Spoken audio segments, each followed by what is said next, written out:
Beginners watercolor blending techniques. That is what this video is all about. So let's get started and let's get them brushes wet. Starts off with a flat wash. I'm going to go for a little bit of blue paint. Okay. Nice rich blue, anything like that will do. And the way to use a flat wash is by making sure the brush is fully loaded like that. I'm going to apply the paint onto the paper and just keep going back and forth like so. As low down as you want to go. Keep recharging that brush though. You can go over the top again as long as it's still wet though. Make sure it's still wet before you do so. And that is a simple, straightforward, flat wash. Very dark on there, I know. But what if you wanted to be able to blend an edge out on a flat wash? Okay, so you're going to have a graduated wash instead. So the same thing, but I can achieve that. So get a little bit of paint. I'll probably water that down a little bit more so you can see it better. I'm going to use that again. Fully load it. And what you're going to do this time around is don't load it again. So get a nice straight edge like that, or near on anyway. And come down probably about halfway, like so. About halfway, yeah, something like that will do. Rinse that brush out. Clean, damp brush. So there's hardly any water on that brush now. I'm going to apply the water down below like so. This is a way to get a blended edge. And then tickle that, tiny circles, into this edge here. So that's how I blend out a single colour, or a mixture of colours anyway, this is more than one colour in there, to make a nice sort of blended edge like so. Now if I drag down the corners, you'll find what will happen is you'll end up bringing more paint down into this lighter section.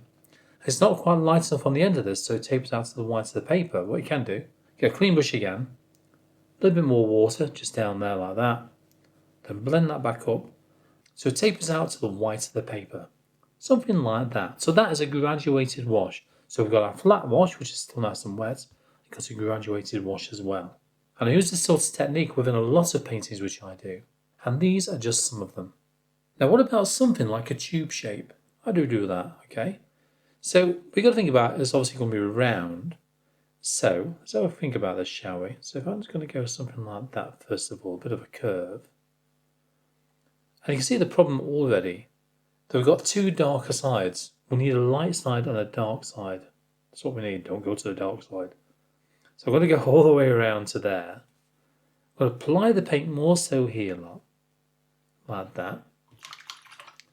And then I'm going to add a little bit of water to blend the paint. Remember, what we're doing today is blending the paint. And I'll show you how to lift paint off as well, because there's too much paint on there, isn't there?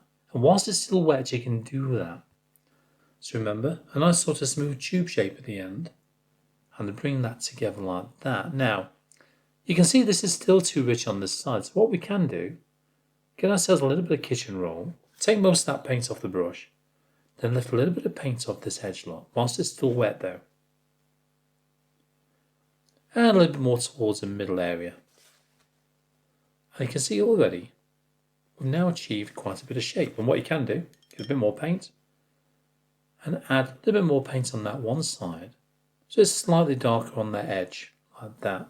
And that's already given us plenty of shape within this sort of, well, tube really, isn't it? Then all we need to do is just very lightly sketch a line over the top. That's a very simple tube shape, just by working with wet and wet techniques, and also blending at the same time. Say for example I wanted to paint a branch, okay? Let's get a bit of brown. Put some brown down here, anything will do. So if you wanted a branch, let's say, for example, we got a line there, and a bit of a knot there as well. That'll do. What we can do, get some clean water. Make sure your brush is really, really clean though. Take some of that water off. Then add that water to the top line first of all. Get a little bit more now. It's all about blending, remember. How to blend those colours. Bring that water down, all the way down to the bottom of the branch. Get some more brown. Drop that in, right at the very bottom. Now, the longer you leave it to dry, the less the paint will spread. If you leave it to dry too much, it won't spread at all, of course. So a little bit of brown down there, let's get some more of that. Just add it in. Same idea as our sort of tube shape over there, look. But this time it's more of a sort of wibbly wobbly line down the bottom. And we can get a bit of a dark colour Anything like a blacky blue will do. To add that on the very bottom, a bit more, Paul. Yeah, a bit more of this to give more of a shape. Whilst it's still damp, not soaking wet. I don't want it to spread too much in there. And already we have ourselves a branch shape. Okay, just put some more patches on there. I'll work on those in a minute. Now this branch is all dry. If I wanted to blend a little bit more colour over that, all I need to do is re-wet it. Grab some more brown. I'm going to go for some burnt umber. Add that in. Just to the lower part. Allow it to spread. And if it doesn't spread, just kind of tease it up a little bit. So it still remains lighter towards the top of the branch. So again, the same procedure we've already done with these two blending ideas here. A bit more of our dark colour down the bottom. That's obviously where the sun won't hit it. That's not in the sun down there, so I can just darken that part down there like so. Then once that's dry, all I need to do is just add a few basic details over the top. And then we shall have ourselves a nice, simple branch. Okay, everything's nice and dry, including extra patches I'll tell you all about in a minute. What we're going to do is add some very basic details. Take most of that paint off the brush, there's not too much on there. Just add them to that little branch. That's all you got to do. Very basic, with a barely loaded brush. And that is the basic way of painting a branch using watercolours. That's all it is. Very simple, very straightforward, nothing flash. And that's all through wet in wet blending, isn't it? And the effect works really, really well. And there you go. So if you want to see more of the work which I do, please click on that subscribe button down below. And also don't forget that like button as well. At least then there's more chance that YouTube will show you my videos when I release them. Blending an edge or something that's already dried. How do you do that? Quite tricky, I know. I'll show you how I would do it anyway, okay? Let's get a little bit of water. Just down the left-hand side here, there's a line of water. Using hardly any paint on that brush. Tiny circles, just on the very edge of this green box we've got here. You have to do this more than once though. Do the same again on the very edge of this now. And that's softened down the edge quite a lot, hasn't it? Just by doing those couple of lines there. And you can keep going over that as much as you want to. You can take some more paint off. Just by just very lightly touching like this lot. Just very lightly blending it all the time. You can bring this out all the way. In fact, what you can do as well, give you a tip lot. Clean damp brush, just go over the colour again. A little bit of water on there. That's what I'm doing that. Just to dampen it very lightly, hardly touching the paper. And then do the same again. A line of water. Bit of colour there, I know. A line of water, then tiny tickles, tiny circles, all the way along the edge like so. That's the way you can blend out an edge. I think the trick is not to have the brush too wet, because if you have it too wet, you find, like just there, look, it will bleed into that paint.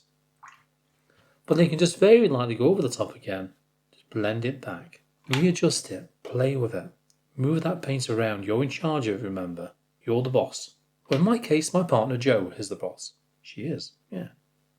And that's the way I would blend an edge out, very carefully. Remember, not too much water on that brush. What about blending two colours together? How do we do that? A line of water again between the two. Then do the same.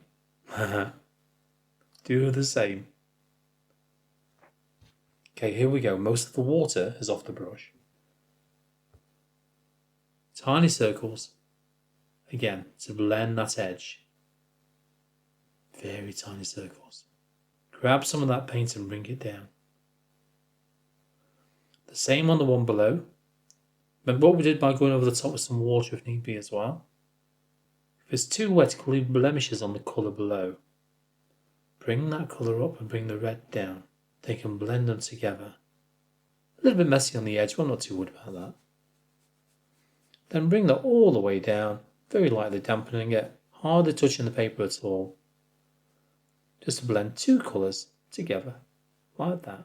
That's a very quick way of blending two colours together, which are completely separate. Okay, I've got a damp clean brush. Just got to very lightly tweak the edge of this one now. And just blend that edge out.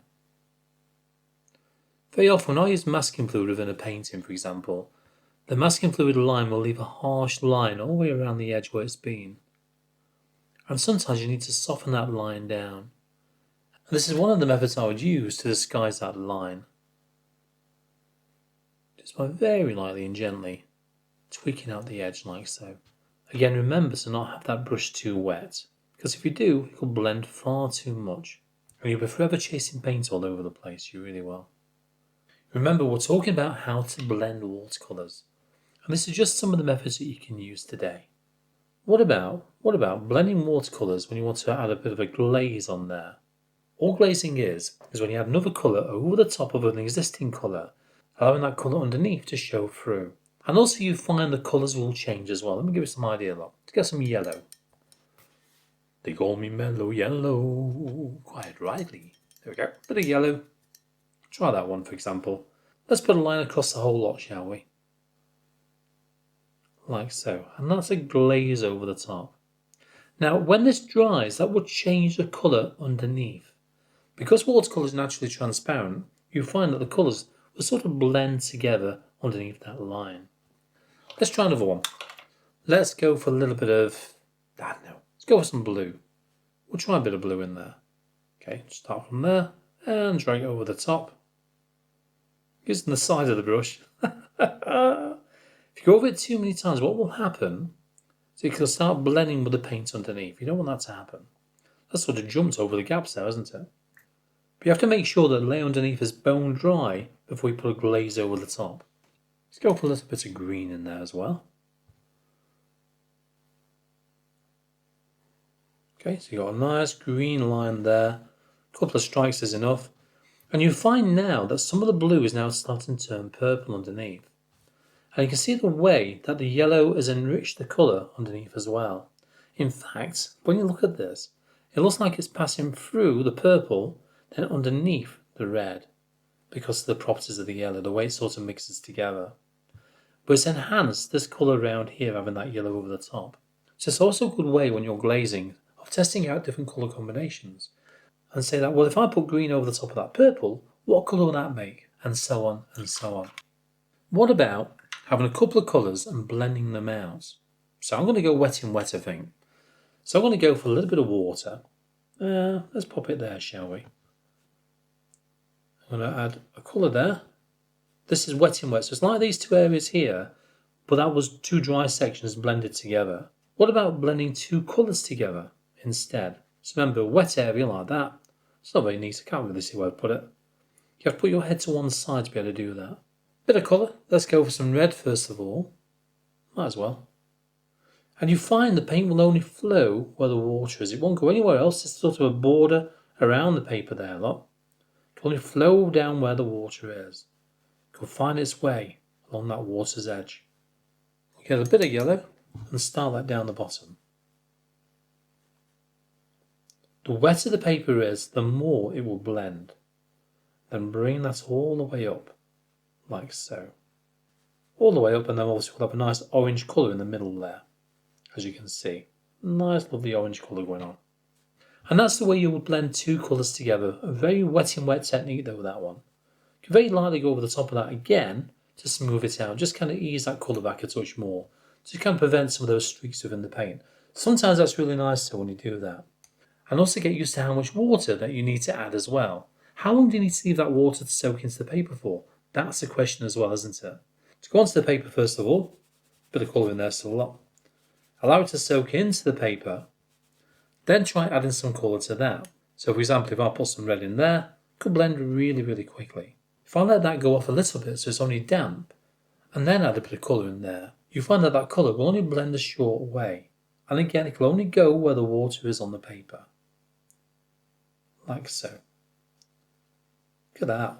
Oh, nice brown going on there, look. Wet in wet blending once again. If you want to learn some more basic watercolour techniques, take a look at the link to the top right hand corner of the screen. I'll see you there.